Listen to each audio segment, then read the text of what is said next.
اگر کبھی آپ خود کو تنہا محسوس کر رہے ہوں، آپ کو ایسا لگ رہا ہو کہ آپ اکیلا خود کو فیل کر رہے ہیں، آپ کے ساتھ کوئی بات کرنے والا نہیں ہے، آپ بور ہو رہے ہیں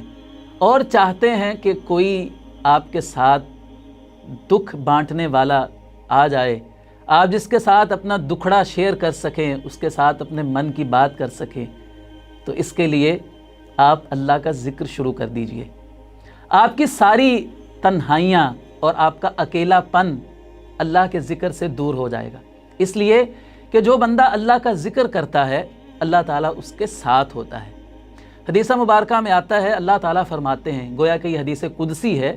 اللہ تعالیٰ فرماتے ہیں انا مع عبدی اذا ہوا ذکرنی وتحرکت بی شفتہ، جب میرا بندہ مجھے یاد کرتا ہے، میرا ذکر کرتا ہے تو میں اس کے ساتھ ہوتا ہوں، جب اس کے ہونٹ میرے نام کے لیے حرکت کر رہے ہوتے ہیں تو میں اس وقت اس کے ساتھ ہوتا ہوں۔ اللہ تعالیٰ کی مدد بندے کے ساتھ ہوتی ہے، اللہ تعالیٰ کی نصرت بندے کے ساتھ ہوتی ہے، اللہ تعالیٰ کی حفاظت میں بندہ آ جاتا ہے جب وہ اللہ تعالیٰ کا ذکر کر رہا ہوتا ہے۔ بندے کی دعا کی قبولیت کے چانسز بڑھ جاتے ہیں جب وہ اللہ تعالیٰ کو یاد کرتا ہے۔ یہ سارے معنی ہیں اللہ تعالیٰ کی معیت کے۔ تو دوستو، اپنی تنہائیوں کو، اپنے اکیلے پن کو اللہ کے ذکر کے ساتھ دور کیجئے اور اللہ کا ساتھ حاصل کر کے اللہ کے مقرب بندوں میں شامل ہو جائیے۔